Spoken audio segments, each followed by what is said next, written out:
Our topic today is capacity management strategy in services.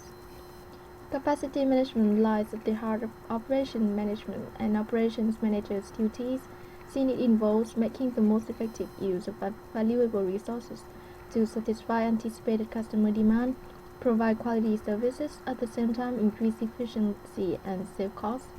Regarding capacity management strategy, we will present some general ideas on service capacity, measuring capacity, and three common short-term capacity management strategies, which are level capacity, chase capacity, and demand management, along with their strengths and weaknesses.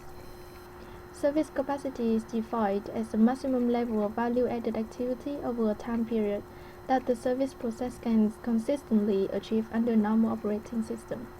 Each operation has its own level of capacity, which is created by tangible and intangible resources, and all businesses seek for implementing strategies that manage capacity efficiently as well as increase capacity in the long term.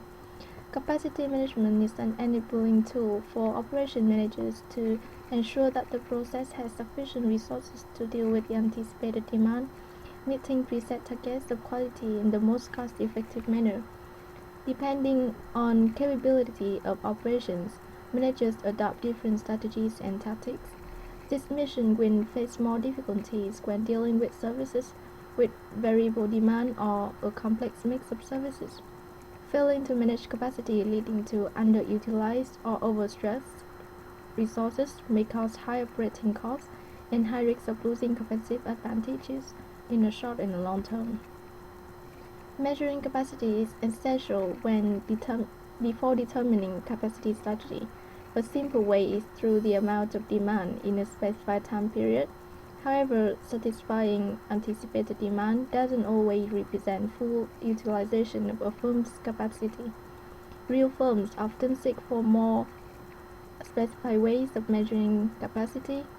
There are four factors to consider when measuring service capacity, which are service products mix, location intangibility, and identification of resource constraints.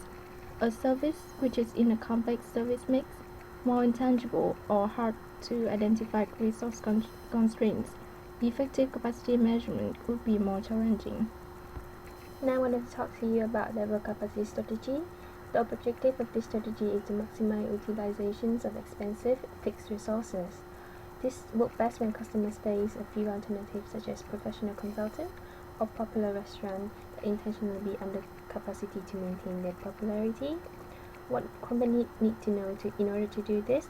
Well, company need to know the load factor, which is the break-even point where they would start making profit. There's several drawbacks of this strategy. The first is the trade-off with quality of the service. Customer receive inconsistent service level. Example would be a medical consultant. It might not be the case of NHS, but I'm sure many of you have experienced this before, being overbooked and ended up waiting for a long time. Why would the clinic do that? Well, I would explain it to you in this graph. There's a 4 appointment at each start a 15-minute period, expecting one no-show. Each appointment take about 5 minutes. The first patient would go immediately. After 5 minutes, the second patient would go, and so on. Sometimes patients take longer than 5 minutes, so the accumulated waiting time would be much longer. This strategy can be dangerous for service provider because they make no attempt to improve their services.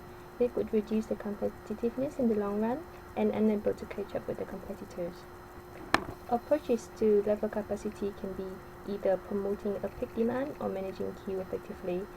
First, if the service provider decide on providing a peak demand, they can combine it with pricing strategy that offer greater discount or benefit to customer consuming the service at a peak period. They could help them achieve more consistent demand, and hence planning and control will be much easier. Example of this could be the gym providing service where customers receive great discount during 11 a.m. to 3 p.m. However, if the service provider decided to use this method, it's very important for them to understand the resources of customer and how they could perceive strategy. Lowering prices can change customer perception from high service quality to medium service quality, resulting in a loss in revenue. The queuing management could be covered by other group. I just want to mention that it's not always ideal to make customer wait all the time.